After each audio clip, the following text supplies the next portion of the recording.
This is hopefully will relieve a little anxiety, and that's kind of a focus of our theorist. So, here we go. Hello everyone, we are group 2, and we're going to present to you about Peplau's interpersonal nursing theory. So first I'm going to show you a short little video we put together telling you about our case study. So this is the story of Pi.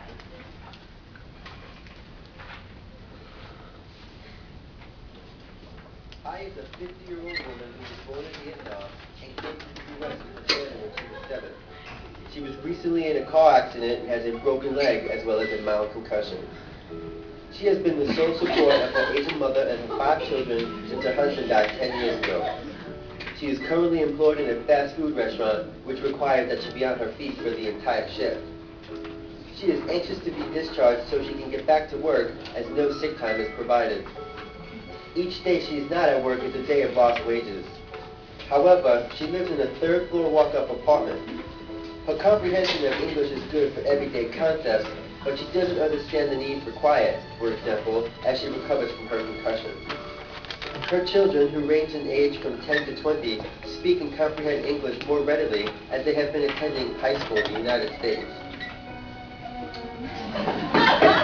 Hello. Hello, Ms. Pai. How are you doing today? My name is Maureen. I'm your nurse today. Not so good.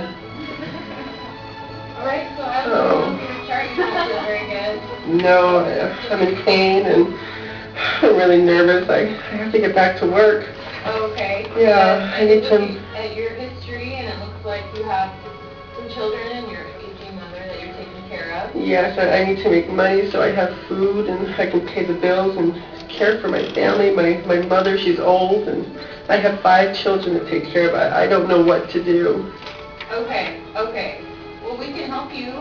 There are things that I can do to help you. I have a social worker that I can put you in contact with, and she can talk to you further about your concerns. Okay. Help you with some temporary financial assistance and ways that you can manage your work schedule and get in touch with your employer. Does that sound like it might be helpful? It does. Actually, it makes me feel so much better. I thank you so very much. Sure. And what's your name? Sophia. Okay, so you're her daughter, Yes, my friend. I'm her oldest daughter. Okay. Yeah. So are there any things that you know you could help her with? Stress or I can anxiety? do some more around that before she's getting better. Great. Yeah, and I Great. can help take care of the children too. Perfect. All right. Do you feel any better, Hi? I do, especially with the help of my children and the services that you say you can provide. Great. Okay. Well, I will put you in touch with our social worker for you. Her name is Jane. Okay. And she will be in later today. I'll let her know that you want to see her. Okay. And I'll get you those payments as well that are on your schedule. So Okay. I'll be back in about 30 minutes. All So right. do you have any other questions? No. Okay. Thank you so much. You're welcome. Okay. See you in a little bit. All right. Bye-bye.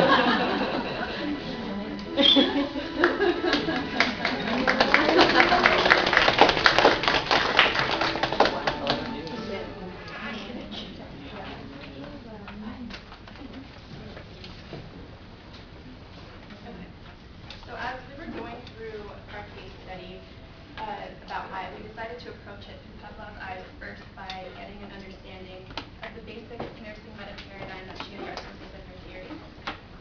So this is the nursing meta paradigm, and there are 4 parts to it. And Peplau was primarily interested in how people relate to one another, and this in this case would be the nurse and the patient relationship. And there should be a therapeutic interpersonal relationship between the nurse and the patient for there to be a successful outcome. And this nurse-patient relationship is the most important thing to her.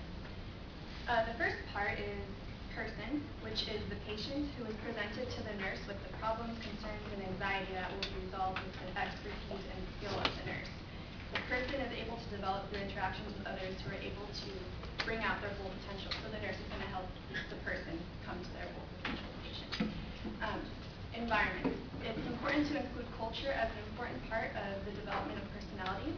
So when the nurse is aware of the culture and environment, such as the living situation and background of the patient, they will be able to care for the patient in a more complete manner. It is the nurse's job to help the patient create an environment that will facilitate good health. The health part of the meta paradigm, as Peplau has said, health is the forward movement of personality and other ongoing human processes in the direction of creative, constructive, productive, personal, and community living.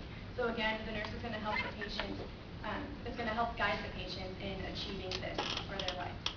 And finally, the nursing aspect is meant to be a therapeutic process between the nurse and the patient. So if the nurse approaches the situation with the patient, keeping the rest of the meta paradigm in mind, then nursing will naturally be the therapeutic process that Peplau believes it to be. And so now we have a special gift for you all that Casey is going to get.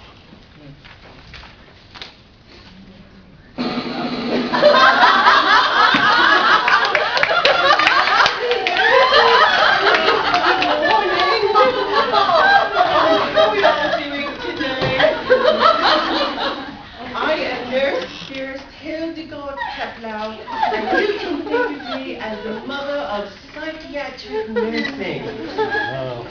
Today we shall present to you my theory of interpersonal relations in nursing given the context of the case study.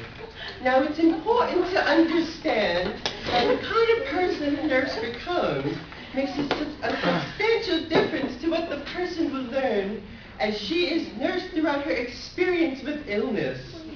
Now, anxiety may be crippling at times, and it can certainly impede the care that we as nurses will eventually provide a patient. And that is why communication is central to our theory, and it's imperative that it be clear and supportive. Excuse me, at my age you tend to forget your lines. Clear and supportive, that way it can be therapeutic for the patient.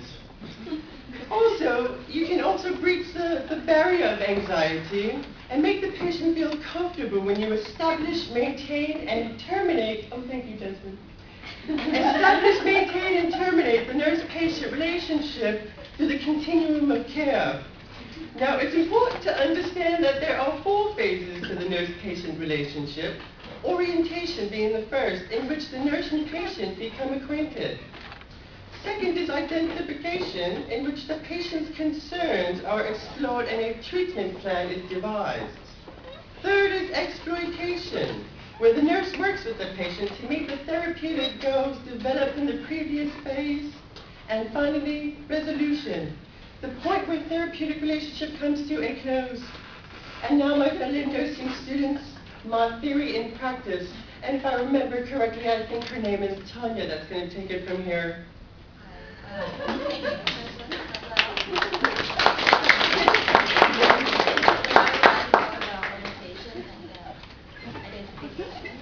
Orientation. Well, we know that Hai has a broken leg and has a mild concussion. She is anxious to return to work to take care of her 18 mother and her 5 children. Because she doesn't have sick time, she is the sole provider of her family. So what we need to know subjectively is that first we need to know if her children have their basic needs, such as food, transportation, education, and health insurance. How they're going to go to school, or how they get there, and how they get the food, how often do they go to the healthcare provider. Second, we need to know the level of her mother's dependency. So is she the total dependent? And lastly, we need to know if there are resources that can help her and her family, such as social services, counselors, and school assistants. Next is identification. What we need to know objectively. First, we know that Hai is Vietnamese. As a nurse, we need to acknowledge cultural competence. This cultural awareness allows nurses to see the entire picture and improve the quality of care and health outcomes. In Vietnamese cultures, verbal and nonverbal communication, face, touch will influence Hai's beliefs and health and illness, and for the nurse to provide cultural appropriate care. Second, we need to know if Hai is able to obtain medical treatment. Does she have the insurance to get those equipment, such as cane and wheelchairs? Lastly, due to her concussion, she doesn't understand her own need to be quiet. It is important for her to get rest. The more she gets anxious, she will have difficulty with the healing process. Now I'm going to pass on to Sonja. She's going to talk about exploitation and resolution. So with Hai, for exploitation, we want to work with her to meet her therapeutic goals that were developed in the identification phase. This is when High derives the full value from what the nurse is offering her. At this point, the nurse can plan new goals to be reached through the personal effort, and power shifts from the nurse to the patient. Specifically, we want to make sure she gets connected with social services. She may qualify for rent, utility, and food assistance, in addition to free lunch for her children who are attending school. We also want to make sure she gets all the home services she needs. For resolution, this will be addressed as High is ready to leave the acute care setting as the therapeutic relationship closes. At this time, the plan is that High will set aside her old goals of providing for her family in the way she did prior to her accident and adopt the new goals of getting connected with social services to help her during her rehabilitation. And now Maureen will continue. All right, so as these ladies have talked about so far, there are 4 main phases to Peplau's theory. And during these 4 phases, the nurse fulfills certain roles, such as stranger, resource person, teacher, leader, surrogate, and counselor. I'm going to throw it up to you guys if you have any thoughts about when these roles were played in the video. Michelle? She was her resource person when she gave her examples of services that could be provided for her and her family. Perfect. Excellent, dear. She was a teacher when she was explaining what was going on. Perfect. Great. Yeah, so the nurse will switch back and forth between these 6 primary roles, as well as different secondary roles that aren't listed here. So when High first meets the nurse is a stranger.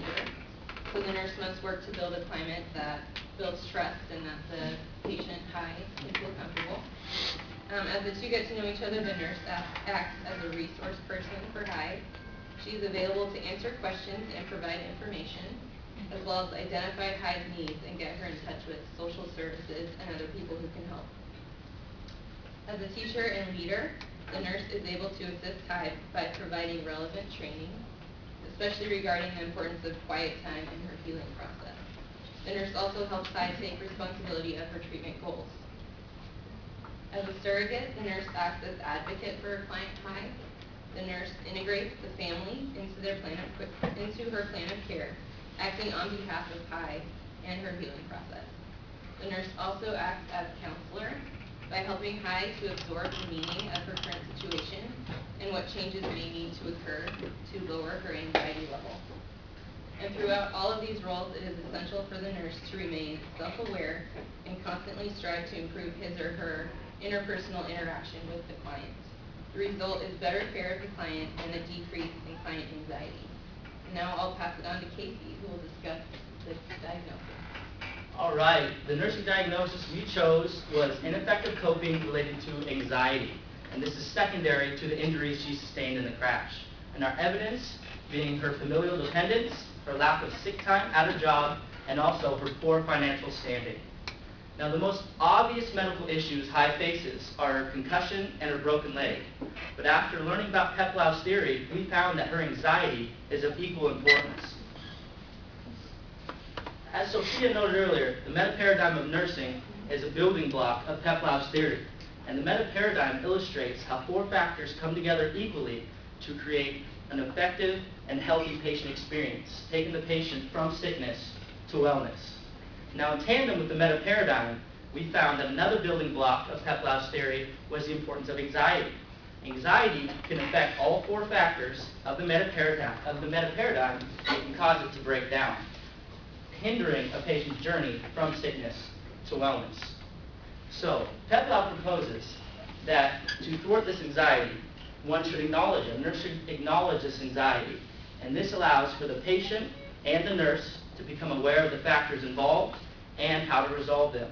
So like Maureen did in the video, she acknowledged the anxiety and she found ways that they could resolve it, and that shifted the focus from High's focus from her family back to her and allowed her to heal.